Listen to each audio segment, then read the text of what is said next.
अस्सलाम वालेकुम स्टूडेंट्स। जो आज हमारा नेक्स्ट लेक्चर आ जाएगा first year chapter number 1 chemistry का, वो है स्टोइचियोमेट्री।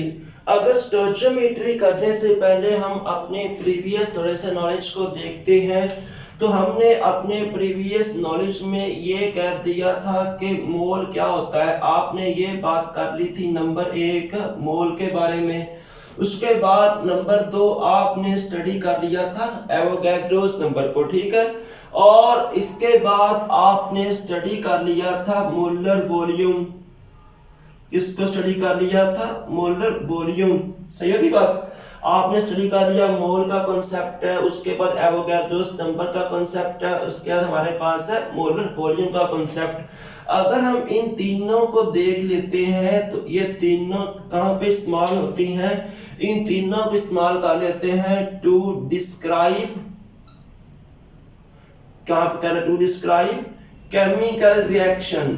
किस काम के लिए हम इसको डिस्क्राइब करेंगे, कि हम इसको यूज करेंगे किस चीज के लिए, कि अगर हमारे पास कोई भी केमिकल रिएक्शन है और आपने केमिकल रिएक्शन को डिस्क्राइब करना है तो उसके लिए आप इन तीनों कॉन्सेप्ट को इस्तेमाल कर सकते हो।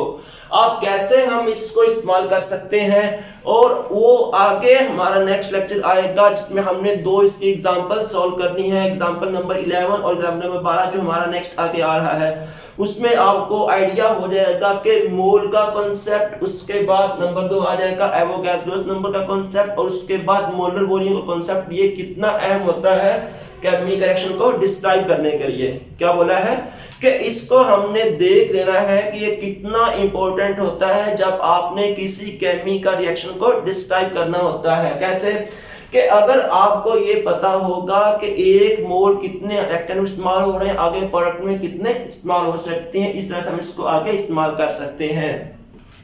लेकिन जब हम बात करते हैं केमिकल इक्वेशन की, हम बात करते हैं केमिकल इक्वेशन की। अब केमिकल इक्वेशन क्या होती है? केमिकल रिएक्शन इक्वेशन वो होती है कि जिसमें आपने केमिकल चेंजेस को शो करना होता है। ये क्या काम करती है? केमिकल इक्वेशन शो करती है केमिकल चेंजेस को। किसको शो करती है? केमिकल चेंजेस को। केमिकल चेंजेस मतलब कि आपके पास रिएक्टेंट्स हैं, क्या है आपके पास रिएक्टेंट्स हैं, तो वो कैसे कन्वर्ट होते हैं प्रोडक्ट्स में, और प्रोडक्ट्स में कन्वर्ट होने के बाद वो क्या कौन कौन से प्रोडक्ट्स बनाते हैं। सही होगी बात। ये तो केमिकल रिएक्शन की एक है।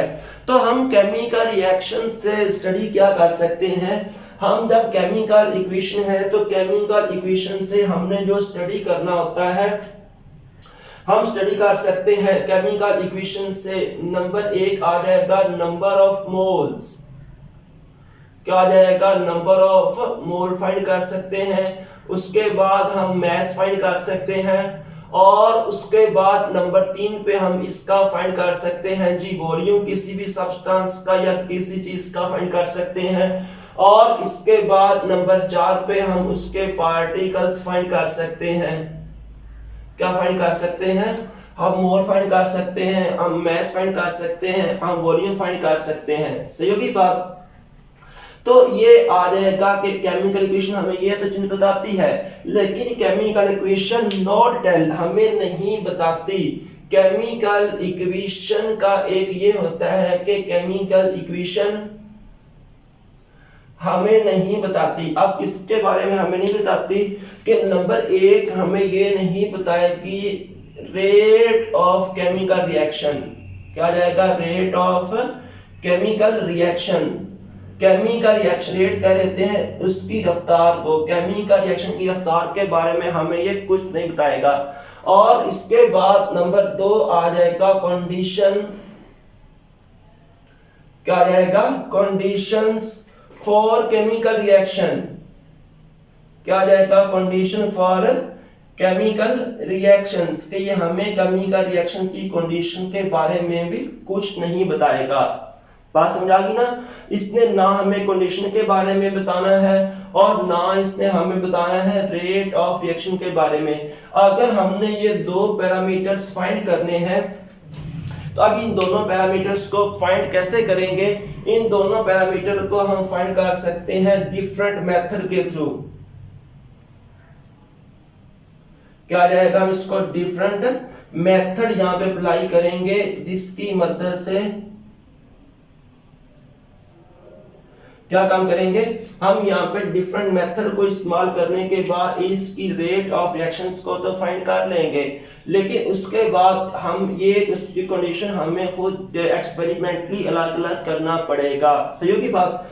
तो खैर ये केमिकल रिएक्शन हमें ये बताएगा, हमें ये वाला चीजें नहीं बताएगा। तो अब जब हमने इन सब को स्टडी करना है, उसको हम स्टडी करेंगे स्टोइकियोमेट्री के अंदर। किस में इस्तेमाल करेंगे, स्टोइकियोमेट्री में हम इन सबको इस्तेमाल करेंगे। अब कैसे इसको स्टोइकियोमेट्री में इस्तेमाल करना है, तो इसके लिए हम स्टोइकियोमेट्री को पहले डिफाइन करते हैं।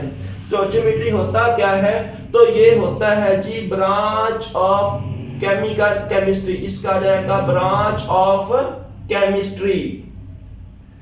ये क्या आ गया है जी, ब्रांच ऑफ केमिस्ट्री आ गया।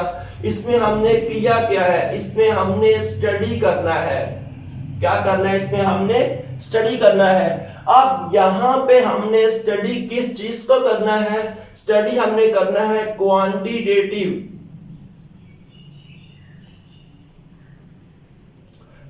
क्या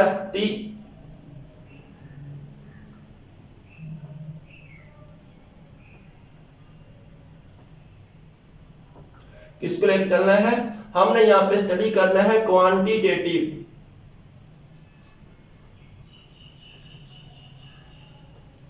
रिलेशन, किसको स्टडी करना है, क्वांटिटेटिव रिलेशन बिटवीन। अब किसके दरमियान चलना है, नंबर एक आ जाएगा रिएक्टेंट्स।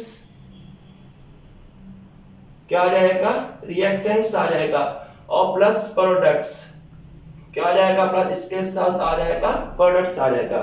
तो अगर हम इन तीनों को देखते हैं, तो हमने केमिकल रिएक्शन के बारे में ये किया कि हम मोल का हमें पता होगा, एवोगैड्रोस का पता होगा, मोलर वॉल्यूम का पता होगा, तो हम इसको इक्वेशन को डिस्क्राइब करने में इस्तेमाल कर लेंगे। लेकिन केमिकल इक्वेशन होता क्या है, और उसके बाद हम उससे ये फाइंड कर सकते हैं। ये दो कंडीशन है, हमें ये नहीं पता चलेगा कि ये कैसे होता है, इसको भी डिफरेंट मेथड लगा के खुद इस्तेमाल करना पड़ेगा, हमें खुद ये चेक करना पड़ेगा। और इसके बाद ये जो मैंने करवा दिया है कि ब्रांच और केमिस्ट्री भी हमने करना, जब हमने उस सेक्शन में ये स्टडी करना है, तो ये स्टडी करने के काम को आप क्या नाम दे दोगे, स्टोइकियोमेट्री का। ये क्या कहलाएगा, स्टोइकियोमेट्री कहलाएगा। स्टोइकियोमेट्री होता क्या, ब्रांच और केमिस्ट्री में स्टडी करते हैं quantitative relationship between reactant and the products in balanced chemical equation भी आप बात कर सकते हो। आप यहां पे लगा लोगे इन बैलेंस्ड केमिकल इक्वेशन, किसके इस्तेमाल कर सकते हैं, इन बैलेंस्ड केमिकल इक्वेशन। अब बैलेंस्ड केमिकल इक्वेशन से हम ये कैसे फाइंड कर सकते हैं, इसके लिए चंद एक हमारे पास आ जाएंगे रिलेशंस। क्या आ जाएंगे, हमारे पास चंद एक रिलेशंस आ जाएंगे। अब उनमें कौन कौन सा आ जाएगा, पहला आ जाएगा जी हमारे पास आ जाएगा मैस मैस। क्या आ जाएगा, मैस मैस आ जाएगा। मतलब क्या होगा कि हमारे पास अगर एक चीज का मैस दिया गया होगा, तो दूसरे के मैस को हम खुद फाइंड कर सकते हैं। नंबर 2 पे आ जाएगा जी, ये आ जाएगा मैस मोल रिलेशन, कि हमें एक चीज का अगर मैस दिया गया होगा, तो दूसरी चीज का मैस मोल फाइंड कर सकते हैं। से कि ये मेरे पास एक एक्शन है A प्लस बी है, रिएक्शन करने के बाद ये कन्वर्ट हो रहा है C प्लस D के अंदर, इसमें ये कन्वर्ट हो रहा है। अगर मुझे इसका मैथ दिया गया होगा, इनमें से मैं किसी एक का मैथ फाइंड कर सकता हूं। अगर मुझे इसका मैथ दिया गया होगा, इसके मैं मोल भी यहां से फाइंड कर लूंगा।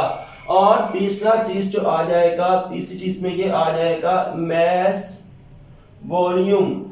क्या आ जाएगा, मैस वॉल्यूम, कि हमें अगर एक चीज का मैस दिया होगा, दूसरे का वॉल्यूम भी इसका फाइंड कर सकते हैं। इसके बाद चौथा आ जाएगा, नंबर 4 पे जो आ जाएगा, ये आ जाएगा मोल रिलेशन। क्या आ जाएगा, मोल रिलेशन। अगर हमें एक का मोल दिएगा हम दूसरे का मोल को खुद फाइंड कर सकते हैं। इसके बाद जो छठा हमारे पास आ जाएगा, ये आ जाएगा मोल पार्टिकल्स। क्या आ जाएगा? मोल पार्टिकल्स रिलेशन। के पार्टिकल्स में क्या क्या हो सकता है?